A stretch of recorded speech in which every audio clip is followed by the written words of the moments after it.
Kabar duka datang dari dunia hiburan tanah air. Musisi senior Hamdan ATT meninggal dunia, Selasa, 1 Juli 2025. Aisyah, putri dari Hamdan ATT membenarkan kabar meninggalnya pria keturunan Arab Ambon itu. Waalaikumsalam.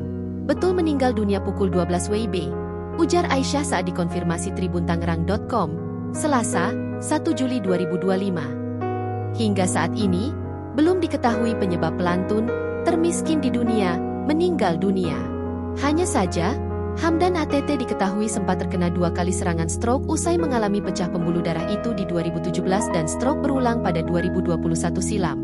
Pedangdut senior Hamdan ATT kembali menjalani perawatan intensif di rumah sakit. Hamdan ATT bahkan harus dirawat di ruang ICU rumah sakit setelah kesehatannya sempat membaik. Hasibah, istri Hamdan ATT, mengatakan, penyebab suaminya kembali harus menjalani perawatan di ruang intensif care unit, ICU. Kesehatan pelantun lagu termiskin di dunia itu sempat dikabarkan membaik. Hamdan ATT bahkan sudah diizinkan dokter untuk menjalani perawatan lanjutan di rumah setelah menjalani operasi pecah pembuluh darah di kepala.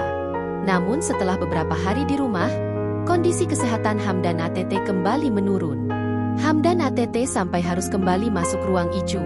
Kemarin masuk ICU karena badan ayah panas, tulis Hasibah dikutip dari kompas.com, Selasa, 22 Oktober 2024. Saat cek seluruhnya, termasuk pasca operasi, hasilnya bagus, hanya ada infeksi di saluran kencing. Lanjutnya, menurut Hasibah, Hamdan ATT sedang membutuhkan transfusi darah. Hamdan ATT atau Hamdan Atamimi diketahui sudah 2 kali mengalami serangan stroke pada 2017 dan 2021. Di awal Oktober 2024, Hamdan ATT mengalami pecah pembuluh darah hingga menjalani operasi.